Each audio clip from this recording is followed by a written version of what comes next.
வணக்கம். அரசியல் ஆரம்பம் நிகழ்ச்சியில் உங்களை சந்திப்பதில் மகிழ்ச்சி.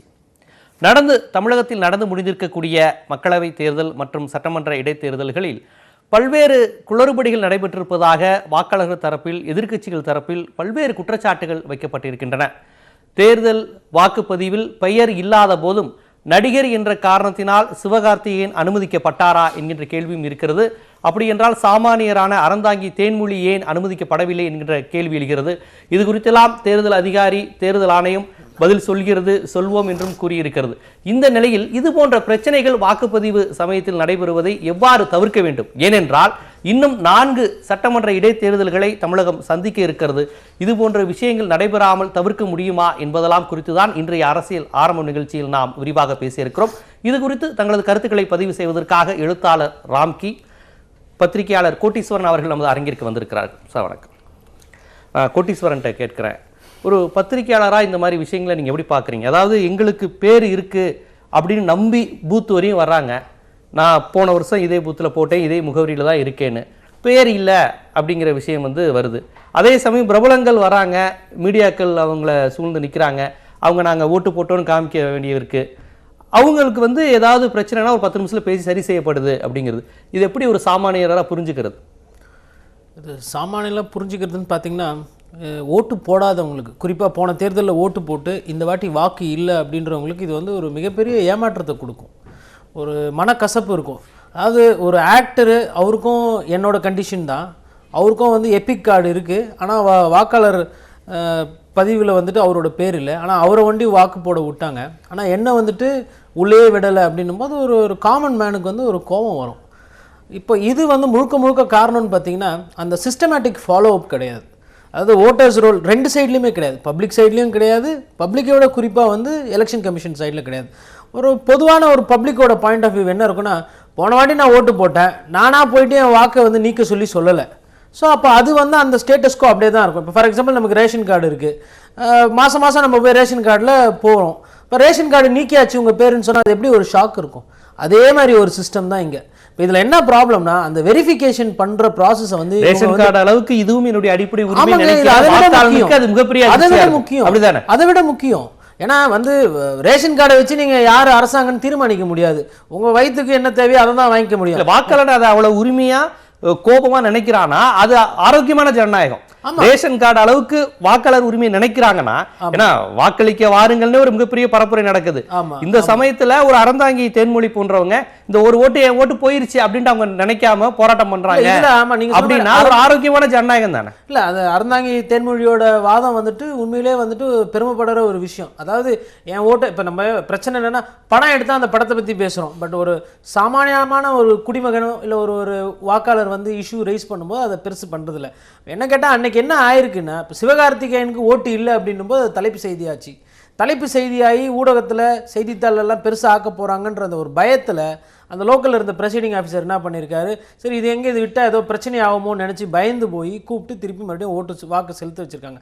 அது இதனுடைய பிரச்சனைகள், பின்விளைவுகள் என்ன வரும்னு யோசிக்காமல் பண்ணியிருக்காங்க. இப்போது சிவாஜி கணேசன் ஓட்டையே முன்னாடி போட்டிருக்காங்க. அப்போ போய் லிஸ்ட்டு பார்க்கும்போது இல்லைங்க உங்கள் வாக்கு ஆல்ரெடி இன்னொருத்தவங்க போட்டுட்டாங்கன்னு சொல்லிட்டு பதிவான வாக்கை திருப்பி பதிவு பண்ண முடியாதுன்னு சொல்லிட்டு அன்றைக்கி ரூல் என்னவோ அந்த ரூல் பிரகாரம் திருப்பி அமுச்சு விட்டுட்டாங்க. அதுலேயுமே கூட பார்த்தீங்கன்னா எலெக்ஷன் கமிஷனோட குளறுபடி தான். ஸோ அப்போ அந்த வெரிஃபிகேஷன் சரியில்லை. வெரிஃபிகேஷன் எந்த அளவில் சரியில்லைன்னா, எனுமரேஷன், அதாவது வாக்காளர் கணக்கிடுறதுல இருந்து, பேர் சேர்க்கிறதுலேருந்து, எடுக்கிறதுலேருந்து, அதுக்கப்புறம் பூத்தில் அது மானிட்டர் பண்ணுறதுலேருந்து, கரெக்டான வாக்காளர் தான் உள்ளே வாக்கு செலுத்துகிறாங்களா, இவ்வளோ தொலைவு பிரச்சனை இருக்குது. ஸோ இதுக்கு காரணம் என்னென்னா, ட்ரைனிங் ஒண்டி பத்தாது, தனியாக இதுக்குன்னு ஒரு டெடிகேட்டட் டிபார்ட்மெண்ட் இருக்கணும். இன்னொன்று, தேர்தல் ஆணையம் நிறைய வாட்டி சொல்லிச்சு, தனியான அமைப்பு தானே இது பண்ணுது. இல்லை, அவங்க தனியான அமைப்புனா என்று தனியாக இது பண்ணுறாங்க. அதில் அரசு அதிகாரிகள் ஈடுபடுறாங்க, அரசு அலுவலர்கள், அரசு ஊழியர்கள், அரசு ஆசிரியர்கள் இருந்தாலுமே அது தனி டிபார்ட்மெண்ட் மாதிரி தானே செயல்படுது. இல்ல, அது என்னன்னு பாத்தீங்கன்னா அடிஷனல் சார்ஜ். அதாவது நேத்து வரலாம் பாத்தீங்கன்னா ஒரு தாசில்தாரா இருப்பாருங்க, திடீர்னு எலெக்ஷன் நேரத்தில் பாத்தீங்கன்னா அவருக்கு அடிஷனல் சார்ஜ் போடுவாங்க. அப்புறம் கார்பரேஷன் இன்ஜினியரா இருப்பாரு, அவரை பாத்தீங்கன்னா ஒரு இடத்துக்கு ஏஆர்ஓவா போடுவாங்க, ரிட்டர்னிங் ஆஃபீஸரா. ஸோ அவங்க செஞ்சுட்டு இருக்கிற வேலை பாத்தீங்கன்னா கவர்மெண்ட் வேலை தான். ஆனால் எலெக்ஷன் வேலைன்னு வரும்போது இன்னும் கொஞ்சம் கூர்ந்து செய்யறது, கண்டினியூட்டி தேவை. இப்போ போன வாட்டி எங்கெங்கெல்லாம் இப்போ பற்றி பேசுகிறோம். இப்போ கன்னியாகுமரியில் மேசுவாக ஓட்டர்ஸ் தூக்கியிருக்காங்க. இப்போ அது இப்போ ஒரு பேசு பொருளாக இருந்துட்டு இதுக்கப்புறம் என்ன பண்ண போகிறாங்க அப்படின்றது தான் முக்கியம். ஏன் ஒவ்வொரு எலெக்ஷன்லையும் இந்த மாதிரி வாக்காளர்கள் பேர் மறையுது? தவறுதா திட்டமிட்டு நடக்குதா? இந்த பெயர்கள் விடுபடுதல் என்பது தவறுதா, திட்டமிட்டு நடக்குதா? எதிர்க்கட்சிகள் வந்து இது தவறுதலா நடைபெற்றதாக பார்க்கல. ஆமா, ஒருவேளை எதிர்க்கட்சிகள் அப்படி அரசியல் செய்யறாங்க அப்படின்னு எடுத்துக்க முடியுமான்னு தெரியல. இப்ப நீங்களே சொன்னீங்க கன்னியாகுமரியில் மீனவர்கள் வாக்குகள் போயிருக்கு. அப்ப யாரோ ஒரு அறந்தாங்கி தேன்மொழி, எங்கேயோ ஒரு வலசரவாக்கத்துல சிவகார்த்திகேயன் என்பதையும் தாண்டி குறிப்பிட்ட ஒரு சமூகம், குறிப்பிட்ட ஒரு மாவட்டம், அங்கு ஏற்கனவே ஒரு பேரிடர் நடந்திருக்கு. இதையெல்லாம் தொடர்பு படுத்தும் போது தவறுதலா இல்ல நடந்ததா, இல்ல உண்மையிலே தெரிஞ்சே தப்பு நடக்குதா? எனக்கு தெரிஞ்சு வந்து நீங்க சொன்ன 2 சாத்தியமே வந்து இருக்கிற மாதிரி தான் தெரியுது. ஏன்னா ஒரு சிலர்ல வந்து அரசியல் கட்சிகள் தொடர்ந்து எதிர்க்கட்சிகளாக வர்றதுங்க எப்பயுமே சொல்கிறது என்னென்னா, திட்டமிட்டு எங்களோட வாக்கு வங்கியை குறைக்கிறதுக்கோசரம் வாக்காளர்கள் நீக்கிட்டாங்கன்னு சொல்கிறாங்க. ஸோ அது வந்து ஒரு கம்ப்ளைண்ட்டாக இருக்குது. அந்த கம்ப்ளைண்ட்டினுடைய தன்மை ஆராய்ஞ்சு இன்னி வரையிலும் வந்து ஒரு விரிவான நடவடிக்கை எடுத்த மாதிரி தெரியல.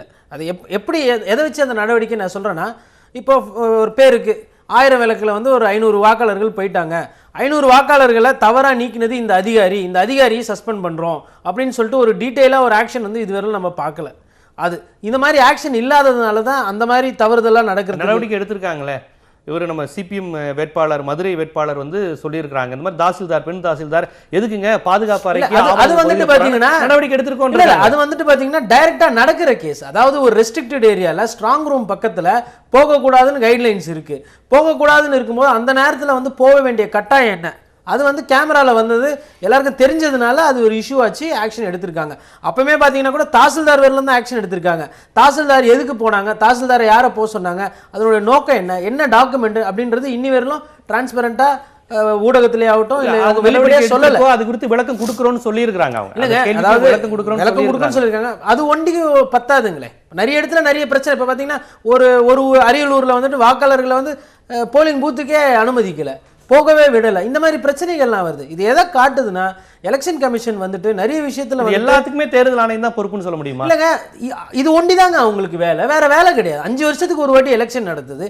இருக்கிற ஒரே வேலை தேர்தலை வந்து ஜனநாயக முறையா ஃப்ரீ அண்ட் ஃபேர் எலெக்ஷன்ஸ் நடத்த வேண்டியது எலெக்ஷன் கமிஷனோட வேலை. அப்ப இதுலயே இவ்வளவு குளறுபடி வரணும். அப்ப நீங்க என்ன வேலை பார்க்கறீங்க? ராம் கிட்ட நான் கேட்கணும். அரசு தரப்பில், அதிகாரிகள் தரப்பில், வேலை செய்பவர்கள், பணிபுரிபவர்கள் தரப்பில் அவங்க உள்ள அலட்சியம், அங்கு அவர்களுக்கு போதிய திறமையின்மை, இதை தேர்தல் ஆணையம் அரசு கவனத்தில் எடுக்கணும் அப்படிங்கிறத அவருடைய பார்வையை வச்சார். இதில் நான் உங்கள்கிட்ட கேட்பது, எலெக்ஷன் வரப்போகுது, எனக்கான பூத் ஸ்லிப்பில் என் பேர் இருக்கா, எங்கள் அம்மா பேர் இருக்கா, எங்கள் தாத்தா இறந்துட்டாங்களே பேர் நீக்கிட்டாங்களா, இதையெல்லாம் செய்ய வேண்டியது அரசு. இதை தேர்ந்தெடுத்து செய்யணும். கட்சிக்காரங்க இதை முதல்ல செய்கிறாங்கன்னு வச்சுக்கோங்களேன்.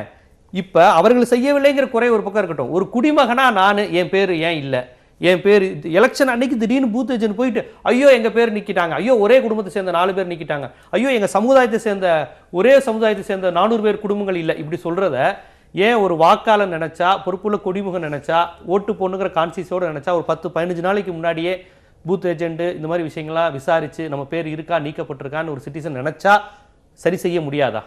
கண்டிப்பாக சரி செய்யணும். ஆக்சுவலாக அதுக்கான எல்லா வசதிகளும் தேர்தல் கமிஷன் ஏற்பாடு செஞ்சு கொடுக்குது. கிட்டத்தட்ட பார்த்தீங்கன்னா வருடத்தில் ஒரு 200 நாட்கள் வேலை செய்கிறாங்க தேர்தல் ஆணையங்கிறது.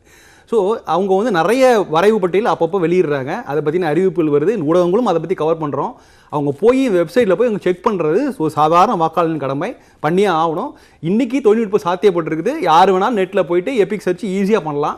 ஸோ இப்போ நீங்கள் வந்து ஒரு தொகுதி இன்னொரு தொகுதியை மாறுறது, உங்கள்கிட்ட ஏதாவது டூப்ளிகேட் என்ட்ரிஸ் இருந்துச்சுன்னா அதை நீங்கள் டெலிட் பண்ணி நீங்களே ரெக்வஸ்ட் கொடுக்கலாம். அதெல்லாம் ஆட்டோமேட்டிக்காக ப்ராசஸ் பண்ணி 1 வீக்லேயே அவங்க பண்ணுறாங்க. ஸோ இவ்வளோ இதெல்லாம் சாத்தியங்கள் பண்ணியிருக்கு. இதெல்லாம் தாண்டி இதெல்லாம் வாக்காளர் கடமை, இது ஒரு விஷயம் ஒரு பக்கம் இருக்கட்டும். ரெண்டாவது, எல்லாத்துக்குமே நம்ம தேர்தல் ஆணையத்தை வந்து நம்ம குறை சொல்கிறோம். ஸோ அது ஒரு விதத்தில் நியாயம்தான். ஆனால் பார்த்தீங்கன்னா ஒரு கிரவுண்ட் ரியாலிட்டின்னு பார்த்தீங்கன்னா, ஒரு தேர்தல் ஆணையங்கிறது ஒரு நிரந்தர அமைப்பு இல்லை, அது ஒரு தற்காலிகமாக செயல்படுற ஒரு அமைப்பு. ஏற்கனவே செயல்பட்டு இருக்க அரசுடைய ஒரு சொன்ன மாதிரி வேற துறைகளில் செயல்பட்டு அரசு ஊழியர்களை இணைத்து வந்து தேர்தல் காலத்தில் அந்த தேர்தல் பணிக்காக பயன்படுத்துகிறாங்க. ஸோ அப்படி இருக்கும்போது இயல்பாகவே அவங்களுடைய அனுபவம் திறமையெல்லாம் அந்த ஒத்து போகுதாங்கிறதும் பெரிய விஷயம். அவங்களை ட்ரெயின் பண்ண வேண்டியிருக்குது, நிறைய விஷயங்கள்லாம் இருக்குது. நான் ஒரு தேர்தலில் வந்து தேர்தல் அதிகாரியாக நான் ஒர்க் பண்ணியிருக்கேன். அந்த அனுபவத்தில் நான் சொல்கிறேன். குறிப்பாக அந்த மை வைக்கிற வேலையை நான் செஞ்சுருக்கேன். ஸோ அதனால் அங்கே உள்ள வந்து நீங்கள் சிவகார்த்திகேயன் சொன்னீங்க, சிவகார்த்திகேயன் இன்னும் ஒரு கிளாரிட்டி இல்லை. அவருக்கு வந்து உண்மையிலேயே வாக்காளர் யாராவது பேர் இருக்கா இல்லையாங்கிறதுக்கான இன்ஃபர்மேஷன் வரல. ஒருவேளை அது இருந்திருந்து அவர் உள்ளே போய் அவர் மையம் வச்சுட்டாரா என்னன்னு. ஏன்னா நீங்கள் வந்து அதில் ஒரு அந்த இதில் பார்க்கும்போது அவங்களுடைய உறுதிப்படுத்தப்பட்ட சீட் கொடுத்த பிறகு தான் கையில் மை வைக்கணும். சம்டைம்ஸ் சில கன்ஃபியூஷனால மை வச்சுருவாங்க, அதுக்கப்புறம் ஓட்டு இல்லைன்னு சொல்லிட்டு சில வந்த காலங்கள்லாம் கடந்த காலங்களில் உண்டு. ஸோ அது மாதிரி கூட வந்திருக்கலாம். நிறைய சினாரியோஸ் இருக்குது. அதில் எந்த சினாரியா என்னங்கிறது அவர் சிவகார்த்தி தான் சொல்லணும். ரெண்டாவது நடிகர்களுக்கு கூடுதல் பொறுப்பு இருக்குது. ஸோ அவங்களாம் வந்து ஒரு சாமானியனே போய் நெட்டில் போயிட்டு சர்ச் பண்ணும்போது ஒரு நான் தமிழகம் தெரிந்த ஒரு நடிகராக இருக்கும்போது அவங்க முன்கூட்டியே இதை பற்றியெல்லாம் பார்த்து இருக்காலாம் செக் பண்ண வேண்டியது அவங்களுடைய கடமை. வாக்காளனை தாண்டி தேர்தல் ஆணையம் இது வந்தனா தேர்தல் ஆணையம் சில ஏற்பாடு பண்ணிட்டு இருக்கு, இன்னும் தொடர்ந்து பண்ணுவாங்க. இதெல்லாம் தாண்டி நான் புதுசாக ஒரு விஷயம் என்ன நினைக்கிறேன்னா, கட்சிகள் செஞ்சாகணும். ஏன்னா பூத் ஏஜென்சி வந்து பல அரசியல் கட்சிகளுக்கு இன்னைக்கு பூத் ஏஜென்சி இல்லை. ஸோ அதை வந்து அவங்க வந்து அட்லீஸ்ட் ஒரு 2 மாதத்துக்கு முன்னாடியே அந்த வேலைகள் ஆரம்பிக்கணும். பூத் ஏஜென்சி ஒரு தொடர்ந்து ஒரு 5 வருட காலம் வந்து அந்த பூத் ஏஜென்சிக்கிற வந்து தொடர்ந்து இருக்கணும் அந்த ஏரியாவில். இந்த வாக்குச்சாவடிக்கு குறைந்தபட்சம் ஒவ்வொரு அரசியல் கட்சியும் ஒரு குறைந்தது 5 பூத் ஏஜென்சி தொடர்ந்து அந்த 5 வருட காலம் வச்சிருந்தா தான் இந்த மாதிரி விஷயங்கள் நம்ம செய்ய முடியும். குறிப்பாக பார்த்தீங்கன்னா புதிதாக தொடங்குற அரசியல் கட்சிகளுக்கு இந்த ஒப்பீடு பொருந்தாது இல்லையா? 50 வருடம் 60 வருடம் கட்சி நடத்துற கட்சிகளும் இருக்கிறாங்க. இந்த 6 மாதத்துக்கு 9 மாதத்துக்கு முன்னாடி கட்சி தொடங்கின கட்சிகளும் இருக்கிறாங்க. அவங்களுக்கு அந்த அனுபவம் இருக்காது இல்ல, அது செய்யணும். சில அமைப்புகள் இப்ப ரஜினி மக்கள் மன்றம் அமைப்புகள் இதோடைய முக்கியத்துவத்தை புரிந்துகிட்டு இப்ப ஒரு அரசியல் கட்சி ஆரம்பிக்கிறதுக்கு முன்னாடியே இதை பத்தின விஷயங்கள் பண்றாங்க. இந்த மாதிரி ஏற்பாடுகளை செய்து விட்டு தான் அவர் அரசியல் கட்சியை ஆரம்பிப்பாரா? இல்ல இது ஒரு ரொம்ப முக்கியமான விஷயம். அதனால நான் சொல்றேன், இப்ப நமக்கு நல்லா கண் கூட தெரியுது இதோடைய பிரச்சனைகள் என்ன, இதோடைய பாதிப்புகள் என்னன்னு தெரியுது. நமக்கு தொடர்பு கொள்வதற்கு ஒரு குறைந்தபட்சம் ஒரு 10 ஏஜென்ட்ஸ் இருந்தாங்கன்னா, ஸோ இப்போ அவங்க வந்து டேக்கர் பண்ணிக்கலாம்.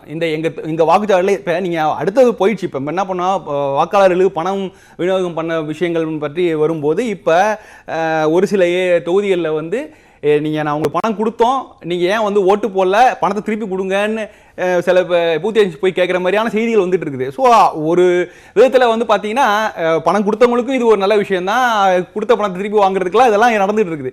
ஸோ இந்த வேலையை வந்து நான் என்ன நினைக்கிறேன்னா, தேர்தலுக்கு முன்னாடியே செய்யணும். இந்த கட்சிகள் அது ஒரு பெரிய ஒரு முக்கியமான விஷயமா.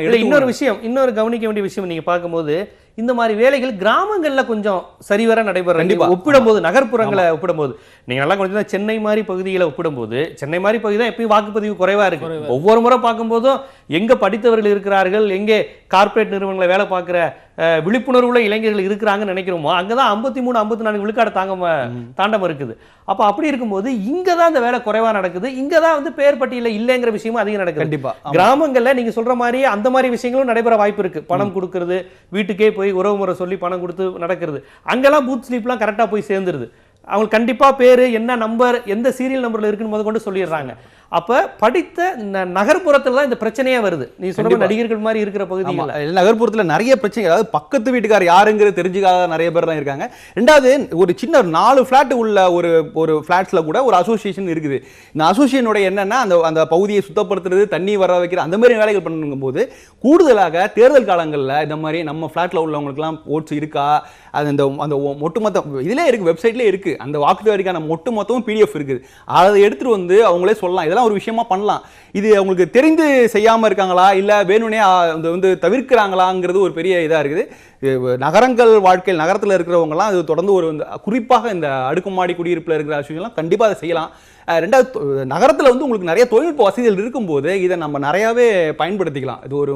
இது தொடர்ந்து பண்ணியே ஆக வேண்டிய விஷயம். தொழில்நுட்ப வசதியே இங்கே அவங்களுக்கு ஒரு வசதியையும் ஒரு பொறுப்பின்மையும் ஏற்படுத்தி விட்டதாகவும் பார்க்கலாம். ஏன்னா வெப்சைட்டில் போனால் பார்த்துக்கலாம் அப்படின்னா பெரும்பாலும் வெப்சைட்டை பயன்படுத்துறவங்க இருக்காங்க.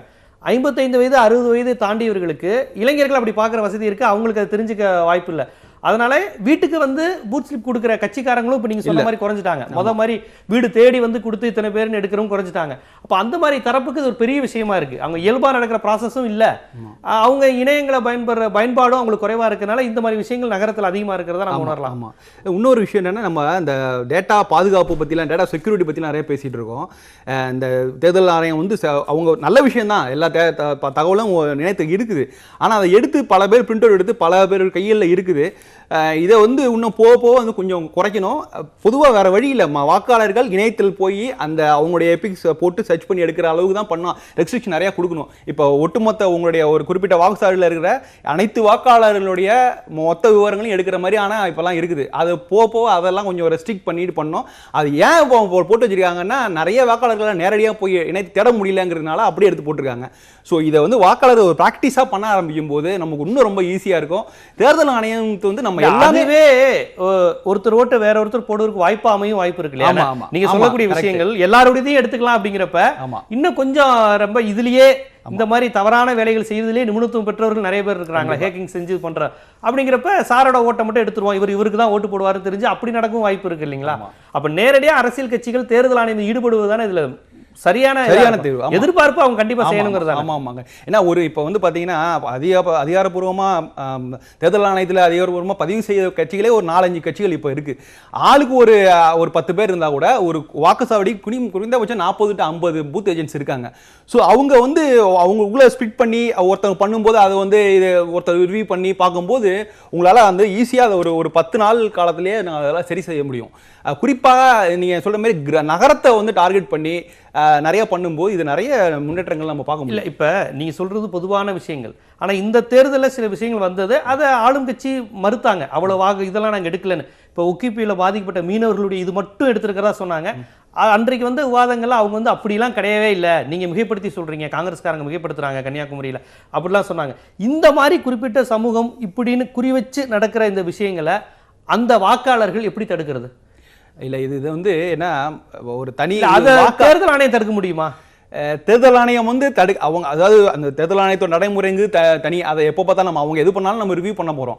பட் நான் என்ன நினைக்கிறேன்னா ஒரு கட்சி வந்து அரசியல் கட்சி ஒரு ஐடி விங்கு விவசாய அணிலாம் இருக்கும்போது இதை மாதிரி ஒரு தேர்தல் பணிக்கூடுங்கிறது தொடர்ந்து 5 வருட காலம் செயல்படுற மாதிரி அது ஒரு நிரந்தர அமைப்பாக ஒவ்வொரு கட்சிகளும் வச்சுருந்தாங்கன்னா ஒவ்வொரு தொகுதியிலும் இருக்கிற வாக்காளர் லிஸ்ட்டை ஒட்டுமொத்தமாக அவங்களால ரிவ்யூ பண்ண முடியும். முறைப்படி தேர்தல் ஆணையத்துக்கு கடிதம் எழுதி அந்த லிஸ்ட்டை வாங்கி கட்சிகளோட பணியாக தான் நான் பார்க்குறேன். ஏன்னா அவங்களால தான் பண்ண முடியும்.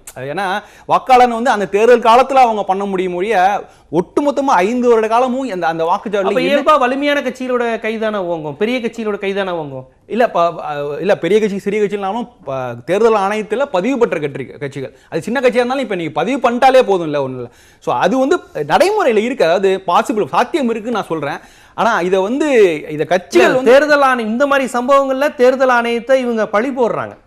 இந்த மீனவர்கள்லாம் போறதுக்கு தேர்தல் ஆணையம் கண்டுக்காம விட்டது, அலட்சியமா இருக்கு, ஆளும் தரப்பினுடைய கைப்பாவையா இருக்குங்கிற விமர்சனத்தை வைக்கிறாங்க. அந்த விமர்சனம் சரியா? இந்த விமர்சனங்கள் வந்ததுன்னா தேர்தல் ஆணையம் ஒரு பதில் சொல்லுதுன்னா அவங்களால உடனடியாக ஒரு பதில் சொல்லவும் முடியாது. ஏன்னா பல்வேறு விஷயங்கள் அவங்க வந்து ஆய்வு செய்ய வேண்டியிருக்குது. இப்போ நிறைய பேர் பணத்துக்காக ரெய்டு போனாங்கன்னா தேர்தல் ஆணையம் ரெய்டுக்கு போகல, தேர்தல் ஆணையம் வந்து ஒரு இன்கம் டேக்ஸ் டிபார்ட்மெண்ட்டுக்கு ரெக்வஸ்ட் பண்ணுது. அவங்க ரெய்ட் போயிட்டு அவங்க அந்த அறிக்கையை இவங்க சமர்ப்பிக்கிறாங்க.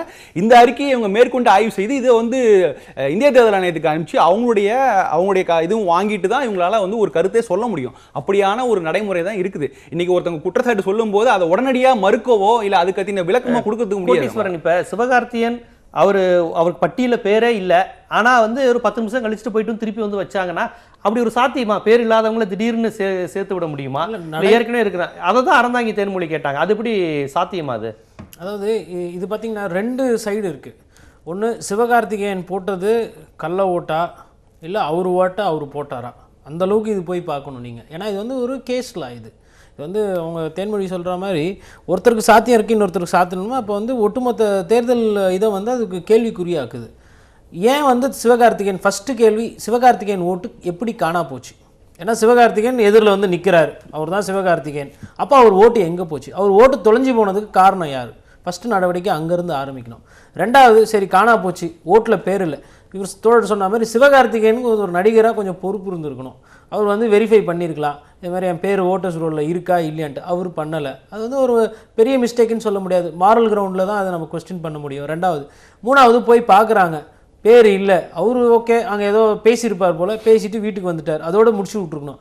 நாலாவது, இவங்க என்ன பண்ணாங்க, செய்திகள் ஜாஸ்தியான உடனே இவங்க போயிட்டு, ஸோ தப்பு மேலே தப்பு 4 தப்பு பண்ணியிருக்காங்க கிட்டத்தட்ட. இதில் இந்த இஷ்யூவை எங்கன்னா ஒரு இடத்துல அட்ரஸ் பண்ணியிருந்தாங்கனாலுமே இது இன்னைக்கு ஒரு பேசு பொருளாக ஆயிருக்காது. ஒன்று.